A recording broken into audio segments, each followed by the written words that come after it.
Good morning, class. So we are going to start with the same topic that we have left on that day. That was noun. So we are ending with the noun, but last I want to tell you what exactly. So we have done the nouns, but we have done the common noun and proper noun. So you know it. What is a common noun? Common noun वो होता है जो basically सब normal categories के लिए common categories के लिए use किया जाता है. That is, if the common is boy, so the proper will be the name of the boy. Basically, so it's a very simple category कि जो noun और pronoun होता है, sorry, जो आपका common और proper noun होता है वो simple category लेता है. But what you have to look into this कि अगर यहाँ पर एस का फैक्टर लग जाता है, दैट इज बॉयज. ठीक है, so let me tell you, boys जो है वो आपका कॉमन नाउन नहीं बनेगा because we can not provide the proper noun with this. So for this comes under the category of your collective noun. Okay, so that is the basic criteria. Because आगे का जब हम syntax का topic शुरू करेंगे, so there are so many things that are going to come in between. So syntax का ऐसा topic है जिसमें आपको बेसिक नाउन या प्रोनाउन को देखना पड़ेगा. That is a basic category common और proper noun की. So you have to look into this. So boys जो है वो collective noun की category जाएगा. Please have a look. Common proper तब create करना जब दोनों के available हो. Common तब बनता है जब proper होता है. जब proper होता है तब इसको common create किया जाता है. अंदर से लगता है अगर ऐसा फैक्टर लग जाता है तो collective noun plural बन जाता है. That means grammar says कि 1 plus का जो criteria है that is equal to plural category. So you have to take this into the category of collective noun. Moving on to the next one, we have done the concrete and abstract noun. Just a revision I am going to give you because we have already done this. So concrete noun and the abstract noun.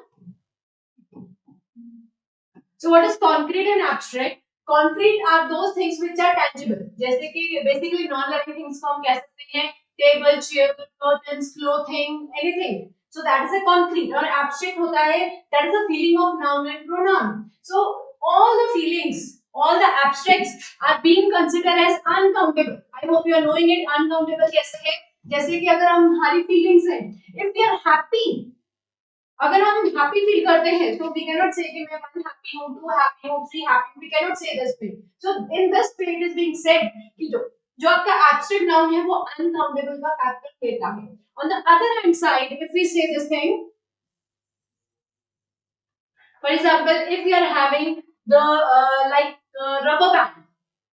Rubber band अगर हमारा concrete है because this is a non living thing, materialistic चीज है. Concrete का other name है that is a materialistic noun. अगर rubber band है तो उसका एब्स्ट्रैक्ट क्या होगा? That is the elasticity, the flexibility that the thing is having. तो वो उसका कंक्रीट माना जाएगा. So in this way concrete and your abstract noun again they are very important because that we have to take into the topic of syntax. Okay, syntax के topic में अगर wholesome देखें तो noun का जो topic है that is very important because why it is very important because syntax क्या कहता है? सिंटेक्स दो चीजों को लेता है. That first one is your subject category and other one is your verb category. दोनों का हम एग्रीमेंट स्टडी करते हैं तो उसमें हमें ये देखना है कि जो आपका सब्जेक्ट है, सब्जेक्ट या तो नाउन होगा या तो आपका प्रोनाउन होगा. Right, so in this way we have to look कि आपका जो नाउन वैल्यू है वो बहुत ज्यादा इंपॉर्टेंट है. Okay, next one we have done that is countable noun and uncountable noun. Okay, you have already done this fact that you knowing it be countable वो चीजें होती हैं जो जिन्हें हम काउंट कर सकते हैं. those are countable. ठीक है, anything जैसे आपका कोई नंबर ऑफ आइटम्स हैं या किसी चीज के बारे में बात करें तो they are countable. और अनकाउंटेबल वो चीज होती है जिसे हम काउंट नहीं कर सकते हैं. But over here the condition apply because grammar वो नहीं है that you have already done earlier in your school. It is a change of some grammar with rules and regulations. So countable और uncountable का factor ये कहता है कि किसी भी चीज के साथ अगर आपका नंबर सिस्टम प्रोवाइडेड हो जाए that is being called as a countable. और अगर बिना नंबर सिस्टम के है तो वो uncountable. For example I have already given you the example of stars. Yes, we know that we cannot count stars at all because there are infinite number. Even scientists have not been given an exact figure of how many stars are there. But on the other criteria, condition apply that if there is a cloudy weather, we cannot see anything. But only 4 stars are main 4 stars are visible. So I can count 8 stars. 1, 2, 3, 4. That means they are countable. So please have a look. This is again very important. All the things are countable. all the things uncountable depending upon the condition. ठीक है, अगर किसी चीज के साथ condition provided दिया है, जैसे कि नंबर सिस्टम प्रोवाइडेड है, for example water, right? Water is very is a totally uncountable factor because we cannot count water में, river में, stream में, ocean में कितना पानी है, we cannot count that. But we can put up the condition कि अगर if I just say please get a glass of water, तो quantity mention होगी a glass of water. On the other hand side अगर हम लेते हैं 1 bottle of water, 1 liter of water, 2 liter of water, that means एक number value अगर justify कर दिया जाता है, वो चला जाता है countable की कैटेगरी में, and apart from all your things are uncountable. This grammar says, and this is being required when we are going to take up the topic of syntax. So countable and uncountable. Moving on to the next category that we have already done, the genders. Okay, what are genders? Okay, we are having 4 genders. Basically, you are knowing it. The first one is the female gender, that is the feminine gender. Then we are having a male gender, masculine gender. Then we are having a common gender. And the last one we are having, that is neuter gender. Okay. Basically we know that male and female gender is a common category, right? Common gender क्या होता है? जिसमें हम normally क्या कहते हैं? वो चीजें लेते हैं when we are not knowing that exactly the gender of that person. If I say where is that student, ठीक है? तो हमें नहीं पता है कि what is exactly the gender of that student. जब नहीं रहती है चीज, known में factor में नहीं रहती है, तो हम उसको कॉमन जेंडर की कैटेगरी देते हैं. Like for a student can be mail can be female. So common gender की जो डिवीजन है वो दोनों में ही ली जाती है, मेल और female. A baby can be mail can be female, child can be mail can be female, a teacher, a manager, ठीक है, anything. When we are not knowing the exact gender of that person means we are talking about noun and pronoun, right? So moving on to the next category, that's the neuter gender category, the most important because maximum syntax में जो statements noun pronoun से आती हैं उसमें neuter gender का reference भी बहुत रहता है. So I have already told you what is noun. You know it. Noun क्या होता है? Noun is name, place, animal, thing. So I've already told you we have to divide each and everything further in the grammars. We have to take noun as the most important part of the grammar. Name, place, animal, thing, हर एक चीज जो है वो next proper divisions में जाएगी. So same case with that, we are having the category name को हम divide कर सकते हैं. That is the male, female भी बोल सकते हैं. But what about the other category? If you're talking about any of the materialistic thing, if you're talking about a pen, this is a pen. So Hindi में क्या होता है? हिंदी में we have the reference of था और थी लगा के we got that thing कि ये male है ये female है. But English में we are not having that type of justification. So in that case हम neuter gender को use करते हैं. Basically अगर आपको पता हो जब इसमें हम नॉर्मली डिफाइन करते हैं प्रोनाउन के साथ नाउन को, that is the replacement of noun, तब हम इट का यूज करते हैं. Let me clear this thing. It जो है वो बेसिकली आपकी नॉन लिविंग थिंग्स के लिए यूज किया जाता है, साथ में एनिमल्स कैटेगरी के लिए यूज किया जाता है. We have already discussed this fact that जो ग्रामर है, that the grammar is particularly taking as a living beings on the first grounding. Express करने के लिए आपका जो नाम की कैटेगरी है वो ज्यादा लिविंग बीइंग्स को ही डिस्कस करता है अपार्ट फ्रॉम एनिमल्स और anything else. So in this the case I have already told you कि अगर आपका जैसे I given you the word tiger. Tiger अगर नॉर्मल डिस्कस किया जाए तो टाइगर आपका क्या हो जाता है? It will be your proper noun. और अगर ये है क्या, टाइगर इज एन एनिमल, तो इसका क्या बन जाएगा? Common noun. ठीक है, बट हम टाइगर को क्या कहते हैं, कॉमन नाउन भी मान सकते हैं, ऐसा कुछ नहीं है. बट उसके लिए हमें उसकी प्रॉपर नाउन की कैटेगरी प्रोवाइड करनी पड़ेगी. Like African tiger, then we are having African tiger, mountainous tiger. So अगर उसकी रेफरेंस हम बताते हैं तब वो प्रॉपर नाउन की कैटेगरी में जाएगा और टाइगर को हम कॉमन नाउन की कैटेगरी देंगे. But according to that rule of grammar इतना पर्टिकुलर डिस्क्रिप्शन एनिमल्स की कैटेगरी को ग्रामर डिस्कस नहीं करता है. दैट इज द रीजन कि आपका जो टाइगर है वो प्रॉपर नाउन ही माना जाएगा और उसी तरीके से एनिमल कॉमन नाउन माना जाता है. तो same goes with here neuter gender. Neuter gender में सारी चीजों के लिए हम इट को यूज करते हैं, प्रोनाउन का यूज किया जाता है. और neuter gender all your non living things को आइडेंटिफाई करता है. जैसे कि इफ आई से टेंपल, ठीक है। अब टेम्पल किस चीज से बना हुआ है, मिस्टिक चीज से बना हुआ है, ब्रिक से बना हुआ है। तो अगर हमने टेम्पल को रेफर करना है, अगर हमें उसको नॉर्मल कैटेगरी देनी है तो हम दो कैटेगरी उसको दे सकते हैं, या temple is a common noun because we are not knowing the name of the temple, common noun जा सकता है। इसका common sorry proper is present. On the other hand side अगर हमने इसको जेंडर कैटेगरी देनी है तो हम इसको न्यूटर जेंडर की कैटेगरी देंगे and with the using of it factor. I will be doing pronouns with you, so you will be getting the proper information on this side. So this is just a noun starting of your grammar. Okay, moving on to the next factor. जैसे कि we are talking about the gender. I want to ask you one question in that way. If in a case of male gender में क्या कहते हैं bachelor बोला जाता है for male, a person who is unmarried. So on the other hand side females को क्या बोला जाता है, that is being called as spinster. ठीक है, उन्हें spinster कहा जाता है। Bachelor is for the male and spinster is the female. ठीक है, so here is the gender description. Now the question is कि if I give you the statement, ठीक है, you are invited for the spinster party. Let me clear this the statement. You are invited for the spinster party. The thing is कभी भी spinster party के according बात नहीं बोली जाती है। स्टेटमेंट हमेशा यही बनती है that you are invited for the bachelor party. So what is the basic difference between? क्या वो स्टेटमेंट गलत है? And if we just assume कि सिर्फ only female genders are invited for the party, तो क्या हम उनको spinster party के साथ join नहीं कर सकते? So the basic answer to this question is spinster is the female gender. But यहाँ पर जो स्टेटमेंट बोली गई थी you are invited for the bachelor party. Let me clear this thing. Bachelor word यहाँ पर नाउन कैटेगरी नहीं है। बैचलर यहाँ पर जो वर्ड है वो एडजेक्टिव है। Let me clear this thing. जैसे कि हमारे पास एक रूल है that is subject verb and object. So जो बैचलर वर्ड आया है वो इस पोजीशन पे आया है।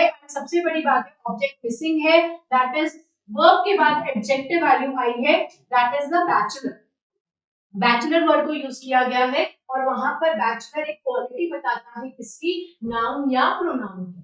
सो एडजेक्टिव का ये काम है। सो दोनों स्टेटमेंट्स ठीक रहेंगी। द थिंग इज कि स्टेटमेंट आपको बताना क्या चाहती है। अगर स्टेटमेंट में फीमेल्स को मेंशन करना है तो उनका वर्ड स्पिंस्टर अगर यूज करना है तो that need to be used at the position of your subject value only, not at the value of object. तो स्टेटमेंट यहां से रेक्टिफाई होती है। All the spinsters are invited for the party, so all the spinsters means all the females are invited. अगर statement ये आती है then you all are invited for the bachelor party means सबको invite किया गया है, all the genders means male and female, but for the bachelor party the person, the bachelor is the meaning word is same, the person who are unmarried, but यहाँ पर जो bachelor है वो आपका adjective है, not your noun category. Okay, let's move on to the next category. Okay, next is what we are having.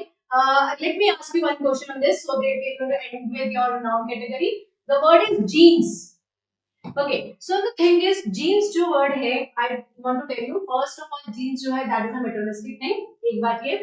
Second thing is अब यहाँ पर ये आपको justify करना है कि whether the jeans word is your singular or your plural. ये singular है कि plural है, we need to identify this thing. So on the first condition says jeans का जो s लगा है उसका मतलब होता है plural. Let me clear this thing. s का फैक्टर का ग्रामर में मतलब होता है प्लूरल के साथ उसको डिफाइन करना। एक बात है। सेकंड थिंग इज जीन्स में जो s लगा है that means it's a spelling particle, so we can not consider that also. Third statement says कि आप मार्केट में जाते हो तो मार्केट में अगर जीन्स खरीद के लाते हो तो आप एक पैर तो खरीद के नहीं लाओगे, दोनों लाओगे, लेकिन लाओगे तो एक चीज। So there is a description कि अब हम इसको सिंगुलर में डालें कि प्लूरल में डालें। Okay, so here is the answer of this. So let me clear this thing. Grammar का कहना है कि जब हम 1 प्लस की कैटेगरी में जाते हैं तो प्लूरल माना जाता है। ठीक है, तो हम इसको भी क्या लेंगे, अगर स्टेटमेंट आती है, let me tell you one thing. If the statement is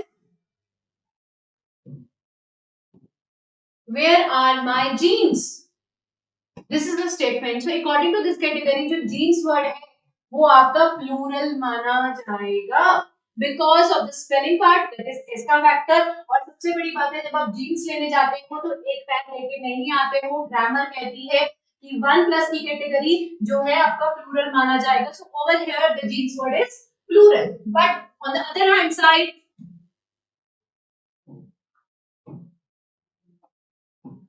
where are my pair of jeans? Okay, so where are my pair of jeans? In this statement जो आपका word jeans है, let me tell you it is your singular word. Same word को पहले हमने plural माना था, यहाँ पर हम इसको singular मानते हैं because the word pair of, जो pair of expression है बच्चे, it's they are already mean that two things. pair का मतलब दो चीजें होता है, जिसका मतलब है कि already यहाँ पर plural बात की गई है. पेयर ऑफ का मतलब दो चीजें हैं, तो प्लूरल बात की गई है, तो दो वर्ड्स, एक आपका एक वर्ड जो है स्टेटमेंट में जीन्स वर्ड जो पहले की स्टेटमेंट में प्लूरल था, यहाँ पर वो सिंगुलर बन जाएगा बिकॉज एक साथ एक ही चीज के लिए दो बार प्लूरल यूज नहीं किया जाता. पेयर ऑफ हम किसके बारे में बात कर रहे हैं? जीन्स के बारे में ही बात कर रहे हैं. So we can not take twice a time plural. ठीक है, ऑलरेडी जब प्लूरल बात कर दी गई है तो हमें नेक्स्ट में जीन्स को सिंगुलर ही मानना पड़ेगा. This is the rule of grammar. So we are going to do so many expressions. जो इसे pair of expression है, we are having so many other expressions जिसे हम distributive adjectives कहते हैं, like great amount of, a great deal of, a large amount of, few, many, either, neither, ये सारे expressions होते हैं that we call as distributive adjectives, right? So we are going to do these adjectives in the topic of syntax, but still you have to complete your base of the grammar. So let's proceed on the next one. So यहाँ पर pair जो है वो आपका already plural है, तो यहाँ पर स्टेटमेंट में जो जीन्स वर्ड है वो आपका क्या जाएगा? सिंगुलर जाएगा. बट ऊपर वाली स्टेटमेंट में कहीं पर भी पेयर ऑफ वर्ड नहीं यूज किया गया है. दैट मींस जो जीन्स वर्ड है वो आपका यहाँ पर प्लूरल है. Okay, so I hope you are getting the noun. ठीक है, if you have any problem you can we can discuss this topic again. There is no problem in that. Okay, let me tell you one thing. Noun topic is very important because it is going to govern each and everything of your grammar part. Because noun से ही आपका जो पूरी statements है वो शुरू होती हैं. बस आपने main जो sentence का topic किया था, that we have done the topic of sentence in which subject and predicate was given. ठीक है, तो subject और predicate को define करने के लिए first we have to consider the most important part, that is noun. So I am telling you the first hand that noun is very important and is going to take up in the long last chapter also. Okay, okay, moving on to the next topic, that is pronouns. Because noun has nothing to right now. Basically जो इसके rules and regulations है, let me clear one thing which I am saying again and again. The topic of syntax is going to cover each and every part of grammar again. It is going to discuss each and everything again, but not like this. I am not going to explain you कि noun ये होते. You must be knowing each and everything. Common ये है, proper ये है, collective है, abstract है, countable है, अनकाउंटेबल है, बिकॉज इनके साथ ही आगे चीजों को प्रोसीड किया जाएगा. Okay, okay, let's move on to the topic of pronouns now. Okay, pronouns are basically being called as antecedents. इनको एंटीसीडेंट्स कहा जाता है. They are the replacements of noun. Okay, why they are being called as antecedents? ठीक है, antecedent का vocabulary meaning होता है replacement. तो प्रोनाउंस को भी रिप्लेसमेंट का नाम दिया गया है बिकॉज प्रोनाउन जो है वो नाउन की जगह पे यूज किए जाते हैं. Let me clear this thing. And the basic concept is we are having a noun, very good position of a noun, common, proper, everything we are having. But what is the basic use of using pronouns? Pronouns is no other reference than to provide the basic replacement to the noun. Like if a statement goes like that, Rahul is a good boy, Rahul do that, Rahul studies in this class, Rahul do this, Rahul. So again every time repetition को avoid करने के लिए we do have the category of pronoun value, so that कि statement में एक बार अगर noun को use किया जाता है तो next time अगर उसी reference में statement को बोला जा रहा है तो we are going to use the pronoun value. Okay, so let's move on to the basic criteria. Okay, we have done the topic of sentence. इसमें हमने क्या किया था? सब्जेक्ट एंड प्रेडिकेट पार्ट किया था. उसके बाद हमने नाउन को जॉइन अप किया. अब हम एक और चीज को जॉइन अप करने वाले हैं, that is being called as object. वैसे देखा जाए तो ऑब्जेक्ट का रेफरेंस पार्ट रहता है वो ज्यादा रहता है वर्ब के साथ, बिकॉज आपका ऑब्जेक्ट स्टेटमेंट में है कि नहीं है, मींस आपका ऑब्जेक्ट का स्टेटमेंट में होना, प्रेजेंट होना, नहीं प्रेजेंट होना, वो टोटली वर्ब की चॉइस पे डिपेंड करता है, not on anything else. But जैसे हम प्रोनाउंस करते हैं, we do have the reference कि हम प्रोनाउंस को यूज कैसे करते हैं. I have already told you this thing that under the category of subject, अगर हम सब्जेक्ट को डिस्क्राइब करें तो सब्जेक्ट में हमारे पास दो कैटेगरीज आ जाती हैं, नाउन या pronoun, under the condition apply. On the other hand side जब हम अपना स्ट्रक्चर करते हैं, वर्ब आता है, वर्ब के बाद ऑब्जेक्ट आता है. अगर ऑब्जेक्ट स्टेटमेंट में आता है, बिकॉज स्ट्रक्चर बिना ऑब्जेक्ट के भी बनता है और ऑब्जेक्ट के साथ भी बनता है। That we are going to discuss in the topic of verb category, because verb ज्यादा ये चीज बताता है कि आपके स्टेटमेंट में ऑब्जेक्ट रहेगा कि नहीं रहेगा। Okay, so that is a further category of verb. We are going to discuss in that topic. Okay, let me tell you what was the object value. जो आपकी ऑब्जेक्ट वैल्यू है, object के place में भी आपका क्या आ जाता है, नाउन आएगा या तो प्रोनाउन आएगा, ठीक है। बट नाउन प्रोनाउन का भी यहाँ पर बहुत इंपॉर्टेंट रोल है कि अगर आपके सब्जेक्ट में ये आ रहा है, कौन सा नाउन आ रहा है, कौन सा प्रोनाउन आ रहा है, तो ऑब्जेक्ट के प्लेस में कौन सा नाउन आएगा और कौन सा प्रोनाउन आएगा। So let's discuss the basic concept of your noun and pronoun. Okay, the first category, the first type of pronoun is your personal pronoun. Okay, what is personal pronoun? When we talk about the personal pronoun is starting the first person. means हमसे कुछ start होता है personally, अगर हम इसका meaning समझे, so we are having three basic pronouns. three pronouns, that is first person. First person, देखो अगर हम डिस्कस करें कि नाउन हमें कौन सी चीज को ज्यादा डिफाइन कर पाता है, तो नाउन हमें, जब हमने नाउन किया था तो हम हर एक चीज को दो पार्ट्स में डिवाइड करते हैं, जिसे कि हम कहते हैं singular and the other thing is your plural part, ठीक है। नाउन सिंगुलर प्लूरल बताता है, तो नाउन की रिप्लेसमेंट अगर प्रोनाउन दे रहा है तो उसको भी सिंगुलर और प्लूरल में जाना पड़ेगा। सो फर्स्ट पर्सन का अगर सिंगुलर है तो दैट इज आई, और इसका ही अगर प्लूरल है that is we. First person singular pronoun अगर आई है तो उसका जो प्लूरल है that is we. On the other hand side second person का आपका सिंगुलर और प्लूरल सेम रहता है, राइट, सिंगुलर प्लूरल सेम रहेगा, so that is the basic criteria. On the other hand side the third person का जो singular है that is he, she, it and they. ये आपका सिंगुलर है, तो आपका जो प्लूरल है that will be them.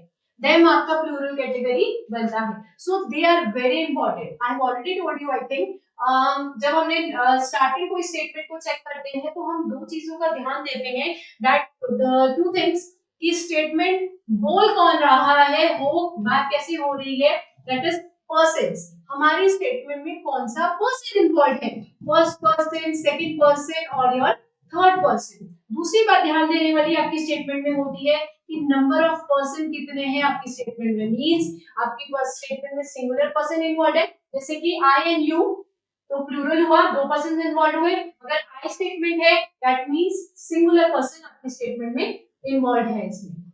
Okay okay, let's move on to the statement part. I give you statement.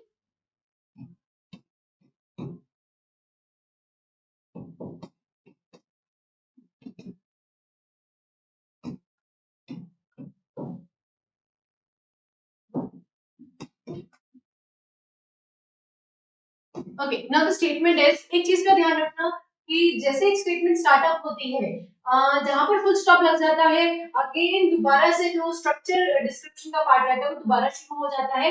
कि अगर फर्स्ट स्टेटमेंट में आपने सब्जेक्ट और प्रेडिकेट ढूंढ लिया है, फुल स्टॉप लगने के बाद स्टेटमेंट का सब्जेक्ट प्रेडिकेट दोबारा you have to find out, ठीक है। सो ये स्टेटमेंट्स होती है। इन स्टेटमेंट जो बी है वो आपका क्या है, इट इज योर सब्जेक्ट, ठीक है, ये आपका सब्जेक्ट है, because it is your first person plural pronoun and moreover it is your pronoun. Subject क्यों है, क्योंकि ये प्रोनाउन है, और pronoun first person plural pronoun है, तो हम इसको क्या बुलाएंगे, सब्जेक्टिव प्रोनाउन, ठीक है। एंड लेफ्ट ओवर जो स्टेटमेंट है वो आपकी क्या मानी जाती है, it is your predicate. Left over statement आपकी प्रेडिकेट है।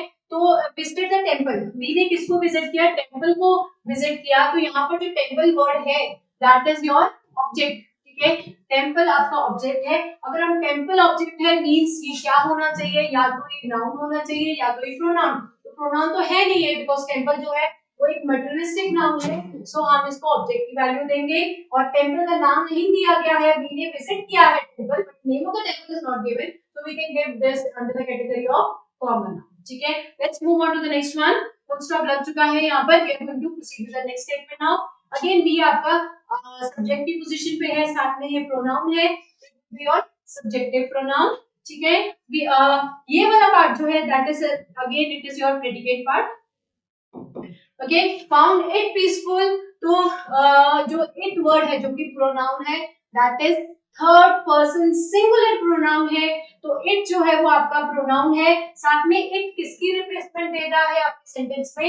इट जो दे रहा है वो आपकी टेम्पल की रिप्लेसमेंट है, और टेम्पल की जो पोजीशन है आपके स्टेटमेंट में that is the position of object, so it will be called as objective pronoun. ठीक है, so you have to look into the description, because जैसे जैसे हम ग्रामर पार्ट में प्रोसीड करेंगे हमारी स्टेटमेंट्स में जो डिविजन है, जैसे अभी सिर्फ we are doing the topic of, we have done the topic of sentence, noun and pronoun, so अगर हम जैसे नेक्स्ट टॉपिक मूव ऑन करेंगे, आर्टिकल्स आ जाएंगे, आर्टिकल्स का वर्ब आएंगे, तो सेंटेंस में वो डिस्क्रिप्शन बढ़ती जाएंगी। ठीक है, अभी तक यही तक डिस्क्रिप्शन इसलिए हैं because we are doing this topic. I don't want to make the things complicated. ठीक है, अब वर्ब्स भी हैं, एडजेक्टिव्स भी हैं, प्रीपोजिशंस भी हैं, कंजंक्शंस भी हैं, तो ऐसा नहीं होगा, मिंगल ग्रामर नहीं करनी है बिकॉज़ वो चीज समझ नहीं आएगी। So let us concentrate on the topic that we are doing it. So the thing is we have already done the topic of sentence, then we are moving on to the noun and now pronoun. तो अब हम जैसे pronoun पे पहुंचे हैं तो हम पिछले के दो टॉपिक्स को मर्ज करेंगे, तो तीनों टॉपिक्स को साथ में दिया जाएगा। Is that okay? Moving on to the next aspect. Okay, I've already told you this thing personal pronoun. अब पर्सनल प्रोनाउन में हमारे पास हर एक चीज की कैटेगरी है, like we are having the person, on the first side we are having the first person. तो फर्स्ट पर्सन अगर सब्जेक्ट वैल्यू, ठीक है, एक हमारे पास है सब्जेक्ट की पोजीशन और एक होती है हमारी ऑब्जेक्ट की पोजीशन। ठीक है, प्लीज हैव अ लुक, एक सब्जेक्ट की पोजीशन, तो फर्स्ट पर्सन में अगर सब्जेक्ट आई आता है तो उसका जो ऑब्जेक्ट वैल्यू रहता है वो we need to have that proper description. Like I अगर आपकी सब्जेक्ट की पोजीशन पे आता है तो ऑब्जेक्ट की पोजीशन पे मी ही आएगा, आपकी जो पोजीशन है वो शफल नहीं हो सकती। हम कभी भी स्टेटमेंट मी से नहीं यूज करते। अगर स्टेटमेंट बोली जा रही है कि I used to do this, I am a good girl, ठीक है, I am a good boy, अगर ये स्टेटमेंट बोली जा रही है सिंपल मान, तो आप कभी भी स्टेटमेंट ये नहीं बोलोगे me is a good boy, me is a good girl. ठीक है, so the please have a look, the statement जो है अगर सब्जेक्ट की पोजीशन है तो वो आई ही आएगा, और अगर ऑब्जेक्ट की पोजीशन है तो वो मी ही आएगा। इनकी स्टेटमेंट वाइस वर्सा नहीं हो सकती because we do have the placements. Subject की पोजीशन अगर आई लेता है तो मी इसका क्या लेगा, आपका ऑब्जेक्ट की position. So that was a singular part, ये सिंगुलर कैटेगरी को डिफाइन करता है। अगर प्लूरल कैटेगरी में अगर हम बात करें तो प्लूरल में हमारे पास वी है, we is your first person plural pronoun, तो इसकी जो ऑब्जेक्ट पोजीशन है वो क्या आ जाती है, that is being called as us. ठीक है, सो अस की जो इसकी ऑब्जेक्ट की पोजीशन है, तो अस से हम कभी भी अपनी सब्जेक्ट पोजीशन को स्टार्ट अप नहीं कर सकते। द रीजन इज आपका जो स्टेटमेंट का स्ट्रक्चर है, प्लीज हैव अ लुक, आपका स्ट्रक्चर ये ही रहता है और ये स्ट्रक्चर बहुत ही फिक्स्ड रहता है, रिजिड होता है, it is not going to get change. ठीक है, फर्स्ट ऑफ ऑल ये चेंज नहीं होगा, बट द प्रॉब्लम इज अगर ये चेंजेस एक्सेप्ट करता है that is do under the rule of condition. Apart from आपका जो सेंटेंस है बहुत ही रिजिड रहता है बच्चे, you can not change the structure. आपका सबसे पहले सब्जेक्ट ही आना होता है, फिर वर्ब आएगा, फिर आपका ऑब्जेक्ट आएगा, this is the fixed rule. जैसे जैसे we are going to move on to the grammar part, आपको बहुत सारी चीजें समझ में आनी शुरू हो जाएंगी अलग से। Okay, this was the first part, then we are having the second person। ठीक है, सेकंड पर्सन का सिंगुलर एंड जो प्लूरल है सब्जेक्ट और ऑब्जेक्ट की पोजीशन पे सेम रहता है, that is you, because you are doing this thing. हम यू को दोनों पोजीशन दे सकते हैं, सब्जेक्ट की पोजीशन भी दे सकते हैं और ऑब्जेक्ट की, और सबसे बड़ी बात है कि इसका सिंगुलर और प्लूरल पार्ट सेम ही रहता है, we can not change. Okay, so moving on to the next one, that is the third person. अब थर्ड पर्सन में for example we are having singular that is masculine gender. Singular में masculine gender में जो हमारे पास ही है, अगर ही subject की position है तो इसका जो हिम है वो ऑब्जेक्ट की पोजीशन लेगा। हम कभी भी स्टेटमेंट हिम से नहीं शुरू करते, him is doing this thing, हम बोलते he is doing this thing. एक चीज है कि अगर सब्जेक्ट ऑब्जेक्ट की पोजीशन सब्जेक्ट पे नहीं आती है तो सब्जेक्ट की पोजीशन भी ऑब्जेक्ट पे नहीं जा सकती, this is a basic rule. Okay, next one, like we are having again singular में फीमेल जेंडर में वी आर हैविंग शी, तो इट विल बी ऑब्जेक्ट की पोजीशन पे हर यूज किया जाता है। एंड सिंगुलर में अगर न्यूटर जेंडर, देखो डिस्क्रिप्शन इसलिए जा रही है जेंडर वाइज बिकॉज नाउन हमें बताता है सिंगुलर और प्लूरल के बारे में। In the same case pronoun अगर उसकी रिप्लेसमेंट है तो प्रोनाउन को सब कुछ लेना पड़ेगा नाउन का, that is name plus animal thing, we have to take the genders also, we have to take the apart from other nouns also. तो नाउन का प्रॉपर जो पैकेज है वो प्रोनाउन में रिप्लेस किया जाता है, this is a important fact. Okay, neutral gender जो इट का है that is your it, singular neutral gender it है, आपका जो ऑब्जेक्ट की पोजीशन है वो इट के साथ ही रहती है, there is no change, same like you only. Then moving on to the next one, plural में masculine feminine and neutral combine करके जो बोला जाता है दैट इज दे, प्लूरल में बोला जाता है दे, तो इसका जो ऑब्जेक्ट पोजीशन है वो आ जाती है देम, ठीक है। This is very important, I am telling you, because maximum statements में क्या होता है कि आपको स्टेटमेंट्स पुट अप की जाती हैं और उसमें आपको ऑब्जेक्ट की पोजीशन गलत दे दी जाती है, ठीक है। ऑब्जेक्ट की पोजीशन पे ऑब्जेक्ट का प्रोनाउन ही आता है, सब्जेक्ट की पोजीशन पे सब्जेक्ट का प्रोनाउन आता है, और काफी बच्चे जो है इस चीज को लेके कंफ्यूज हो जाते हैं। Let me clear this thing, pronouns की जो प्लेस वैल्यू है that is being subject and object place is very important and you have to just cram this table, I can say this thing, so I will be sending you this table on your WhatsApp or your Telegram. I will be sending you this table to you, so please have a look to this table, this is very important. Okay, moving on to the next one. Now moving on to the next category that we are having, it is your relative pronoun.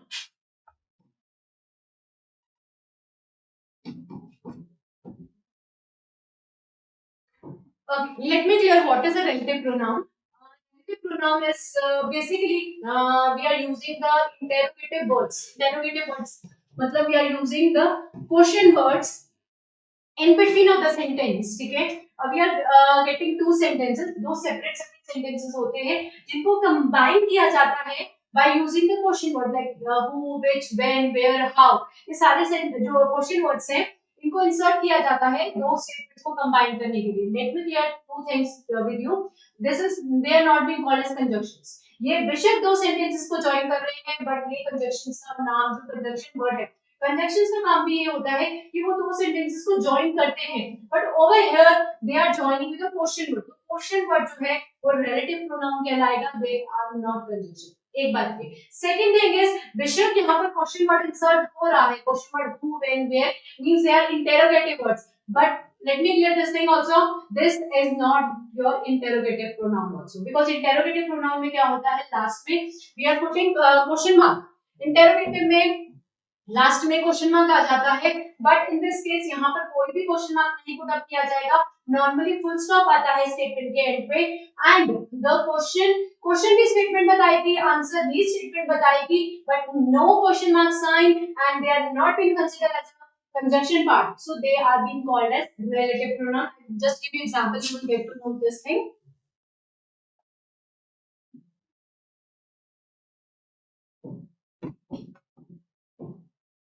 Mahesh is a dancer, full stop,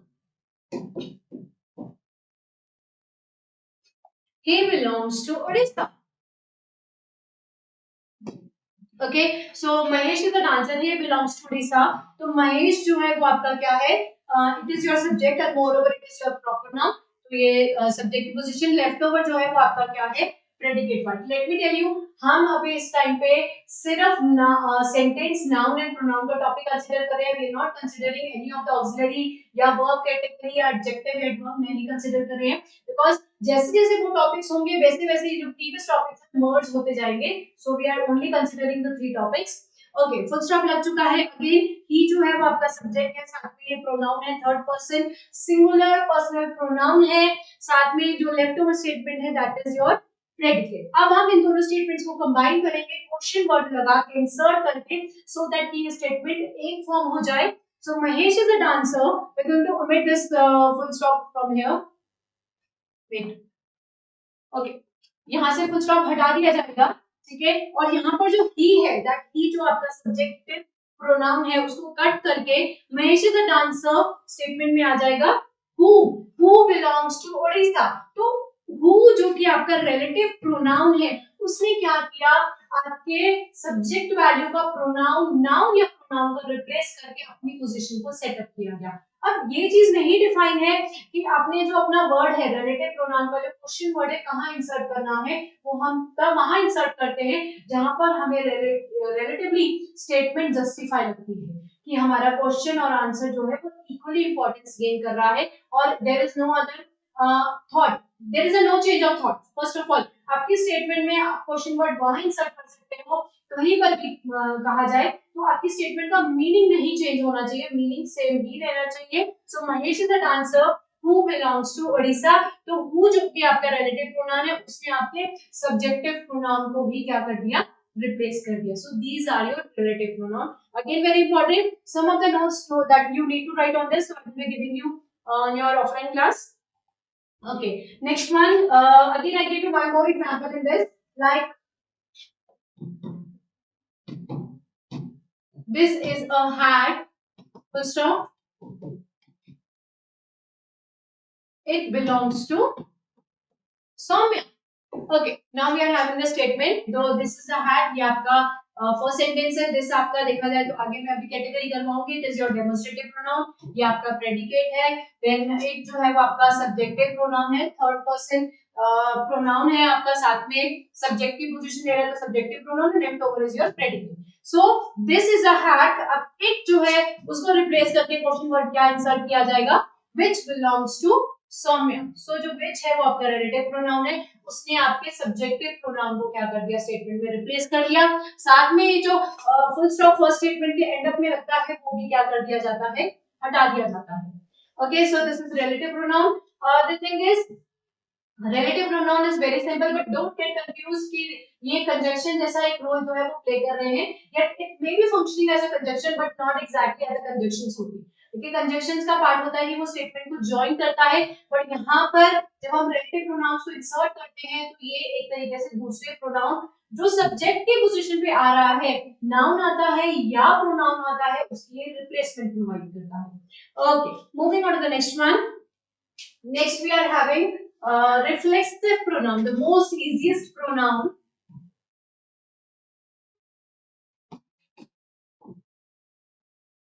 okay, reflexive pronouns क्या होते हैं? Reflexive pronouns वो होते हैं जो basically अगर हम बात करें कि जैसे हमारे जो पर्सनल प्रोनाउंस हैं उनके पीछे हम एक वर्ड लगाते हैं, that is we called as suffix, जिसे कहा जाता है self.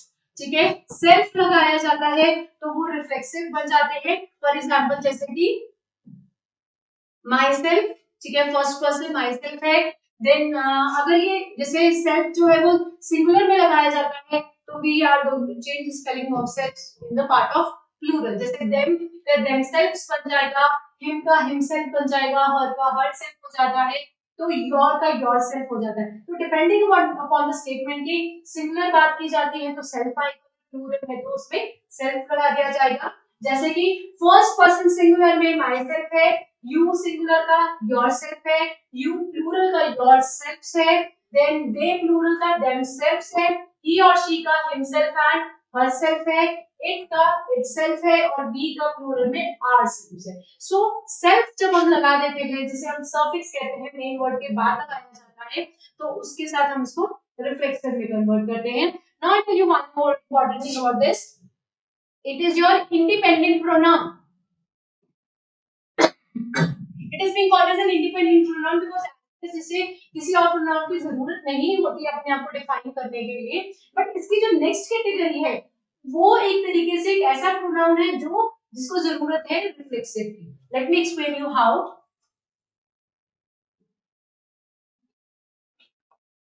Okay, reflexive is your independent pronoun. On the other hand side, we are having the next category that is being called as emphatic pronoun. Okay, emphatic pronouns क्या होते हैं? एम्फैटिक pronoun का मतलब होता है एम्फेसिस प्रोवाइड करना। जब हम किसी स्टेटमेंट में एम्फेसिस प्रोवाइड करते हैं तो उसे एम्फैटिक कहते हैं। Let me tell you one thing, this is being called as dependent pronoun. ये इंडिपेंडेंट नहीं होता है, ये डिपेंडेंट प्रोनाउन होता है।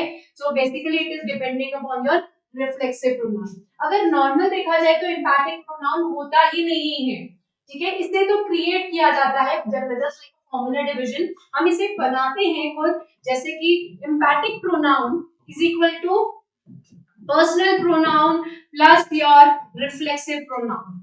The thing is emphatic pronoun तब बनता है जब आपका पर्सनल प्रोनाउन और साथ में आपका रिफ्लेक्सिव प्रोनाउन दोनों साथ में आ जाते हैं, उन्हें एम्पैथिक कहा जाता है। और दोनों के डिवीजन के मींस पर्सनल प्रोनाउन और रिफ्लेक्सिव के बीच में कोई चीज नहीं आनी चाहिए, इन बिटवीन कुछ इंसर्ट नहीं होना चाहिए, तो वो एम्पैथिक क्रिएट होता है। Now I give you statement with this, just have a look to the statement. They are dependent pronoun. Okay, the statement is you yourself the bag. Okay, this is the statement. ठीक है, अब you जो है वो आपका second personal pronoun है, साथ में जो योरसेल्फ है वो आपका रिफ्लेक्सिव प्रोनाउन है। एक चीज का ध्यान रखना, जो पर्सनल प्रोनाउन होगा उसी का रिफ्लेक्सिव होना चाहिए सेम कैटेगरी में। अगर ही है तो हिमसेल्फ आएगा, हर है तो हरसेल्फ आएगा, यू है तो योरसेल्फ आएगा। So same category, so personal pronoun plus reflexive pronoun साथ में आते हैं तो हम इसे एम्पैथिक प्रोनाउन को क्रिएट करते हैं। सो this is very important. Empathic pronoun easy नहीं होते हैं बिकॉज इसको देखना पड़ता है स्टेटमेंट में, स्टेटमेंट अपना मीनिंग किस वे में कन्वे करती है।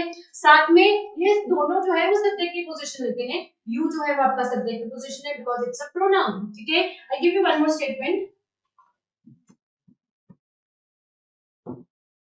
He himself packed the bag.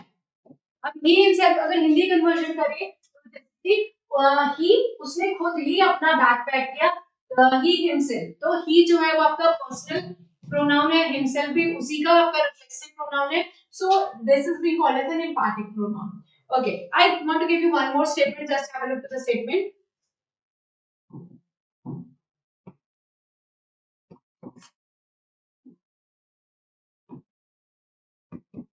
Ram himself packed the bag. Okay, this is the statement. अब ये क्या पोजीशन जो राम की है, that is the proper noun, और himself जो है वो आपका क्या है, reflexive pronoun. So the most important question is कि ये स्टेटमेंट को एम्पैथिक माना जाएगा कि नहीं माना जाएगा, because it's very important. Because अभी तक हमने जो स्ट्रक्चर क्रिएट किया था उसमें क्या था, personal pronoun plus your reflexive pronoun is equal to your empathic pronoun.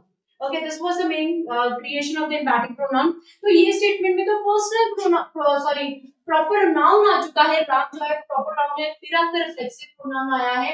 सो क्या ये एम्पैथिक मानी जाएगी? Now the reason behind this, yes it will be your, it is your emphatic pronoun statement। क्यों? क्योंकि यहाँ पर जो प्रॉपर नाउन जो दिया गया है वो रिप्लेस हो सकता है नाउन वैल्यू के साथ। तो राम की जगह अगर मैं ही लिखती हूँ, he himself packed the bag, उसने खुद ही अपना बैग पैक किया, तो ये एम्पैथिक है। और अगर आपका नाउन की वैल्यू आ जाती है सब्जेक्ट पोजीशन पे तब भी एम्पैथिक मानी जाएगी। द रीजन इज कि आपका जो प्रॉपर नाउन है वो इजीली रिप्लेस हो सकता है इससे, आपके प्रोनाउन वैल्यू से। So the statement proper noun plus reflexive pronoun भी आपकी एम्पैथिक स्टेटमेंट भी मानी जाएगी। Okay, so this was the dependent pronoun, and let me tell you, this is very important pronoun. Okay,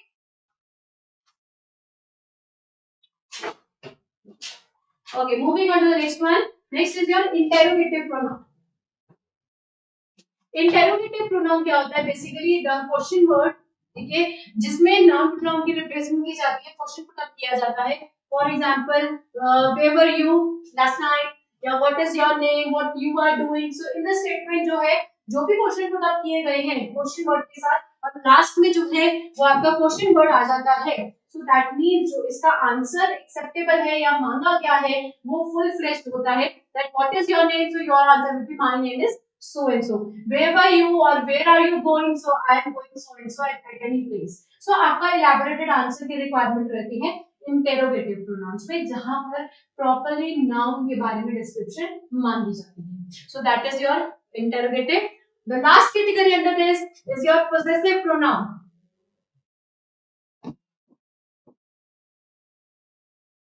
okay, what is possessive pronoun? Possessive pronouns क्या होते हैं जिसमें हम नॉर्मली पोजेशन शो करते हैं, पोजेसिव इंटैक्ट शो करते हैं। सो that is the using of your S factor. ठीक है, इसमें भी पर्सनल प्रोनाउन को ही लिया जाता है। जैसे पोजेसिव प्रोनाउन का जो कैटेगरी रहती है जिसमें हम बहुत ही ज्यादा पोजेशन शो करते हैं, सो that is your possessive pronoun. I just give you the statement.